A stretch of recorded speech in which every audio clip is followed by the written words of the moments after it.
हाय, इस वीडियो के साथ मैं नीचे दिए गए डिस्क्रिप्शन बॉक्स में फेमस तेलुगु एक्टर श्री मुरली मोहन और श्री चंद्र मोहन के इंटरव्यू लिंक्स भी शेयर कर रहा हूं। अगर आपने वो वीडियो पहले नहीं देखा है तो एक बार ज़रूर देखें। उन्होंने रियल एस्टेट के बारे में बहुत अच्छी इन्फॉर्मेशन शेयर की है। ये एक प्रैक्टिकल एक्सपीरियंस है।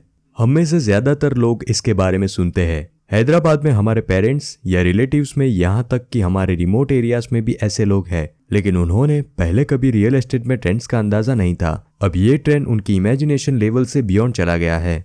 हम में से मोस्ट ऐसा सोचते होंगे, नानकरा रामगुड़ा, माधापुर, कोकापेट, इन इलाकों में अगर 100 एकड़, 10 एकड़ या कम से कम 1 एकड़ लैंड खरीदी होती तो आज पर एकड़ 30 करोड़ या 40 करोड़ रुपए मिलते उसके। हमने ऐसे एरियाज में इन्वेस्ट क्यों नहीं किया, या फिर हमारे फैमिली या रिलेटिव्स ने इन्वेस्टमेंट क्यों नहीं किया? मैंने बहुत से लोगों को ऐसे कहते सुना है, लेकिन यहाँ हमें क्या जानने की ज़रूरत है।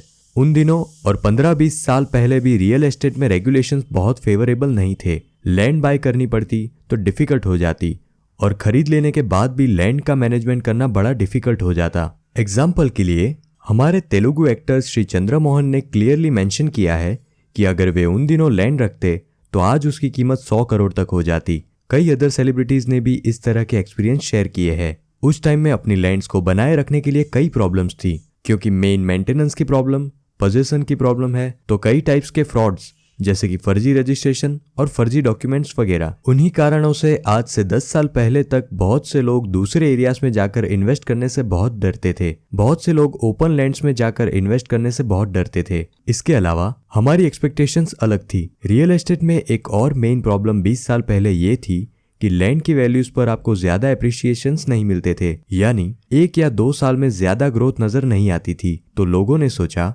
ऐसा रिस्क क्यों ले, क्यों ना गोल्ड या आसपास के किसी अदर एरियाज में इन्वेस्ट करे। In terms of practical knowledge आज फॉर्चुनेटली हमारे पास अच्छे रेगुलेशन बॉडीज है। गवर्नमेंट के डिसीजंस हमारे फेवर में है। एक जमाने में गूगल मैप्स जैसी कोई चीज नहीं थी। एक बार ये देखने का भी मौका नहीं मिलता था कि हमारी लैंड कहाँ है। अब सब कुछ हमारे फेवर में है, लेकिन अब भी बहुत से लोग रिमोट एरियाज, आउटस्कर्ट्स में नेगेटिव थिंकिंग की वजह से इन्वेस्ट करने से डरते हैं। बहुत से लोग ओपन लैंड्स में जाकर इन्वेस्ट करने की हिम्मत नहीं कर पाते हैं। एग्जाम्पल के लिए हैदराबाद से लेकर चेवल्ला तक भी कई लोग हिसाब किताब कर रहे हैं। हमने पिछली बार श्रीसेलम रोड की रिकमेंडेशन की थी। हमने डुंडीगल एरिया के लिए रेकमेंड किया था। Many people are getting struck और आईटी एरिया कह रहे हैं। आईटी एरिया जिसने पहले कभी ग्रोथ दी थी, लेकिन अब उसी एरिया में वैसी ग्रोथ नहीं है। अगर इन्वेस्ट शहर से थोड़ी दूर हो तो आपके लिए एप्रिसिएशन का लेवल बहुत ज्यादा है। एग्जाम्पल के लिए जब हमने 2020 के दौरान चेवल्ला में 1 एकड़ लैंड एट 50 लाख की रिकमेंडेशन की तो कई लोगों को लगा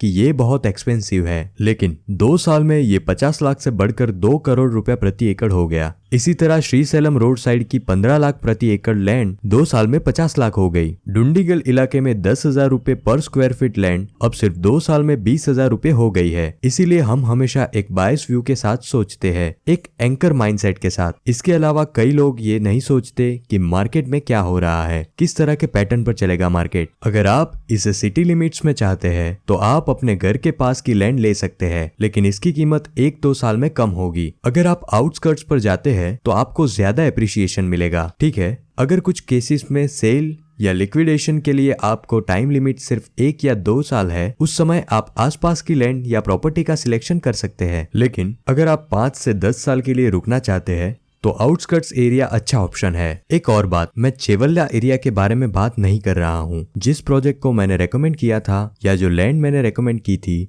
यहाँ तक कि चेवल्ला ने भी एरिया में हर जगह ग्रोथ देखी है। यहाँ तक कि अगर आप उस प्रोडक्ट पर ट्रस्ट नहीं करते हैं जो मैं आपको बता रहा हूँ, तो कम से कम चेवेल एरिया में आपने चेवल्ला में किसी भी प्रोजेक्ट में इन्वेस्ट किया होगा। बहुत से लोग इन्वेस्ट नहीं करते हैं क्योंकि उनके दोस्तों या रिश्तेदारों ने उन्हें ऐसा नहीं करने के लिए कहा है, या उस बायस माइंडसेट के कारण कि सलाहकार गलत हो सकता है, या क्योंकि ये चेवल्ला सिटी से 25 किलोमीटर दूर है। बहुत से लोग डिफरेंट रीजन से इन्वेस्ट नहीं करते हैं। तो इस वीडियो में मैं आपको यही बताना चाहता था, जज करे और अपनी इच्छा और अपने एक्सपीरियंस के अकॉर्डिंग इन्वेस्ट करे। आपका सत्य संतोष, सत्यमेव जयते। फ्रेंड्स, अगर आपको हमारे चैनल का कंटेंट पसंद आया हो तो हमारे चैनल को सब्सक्राइब करें और हमारे चैनल से अपडेट पाने के लिए आगे बेल आइकन पर क्लिक करें। Thank you.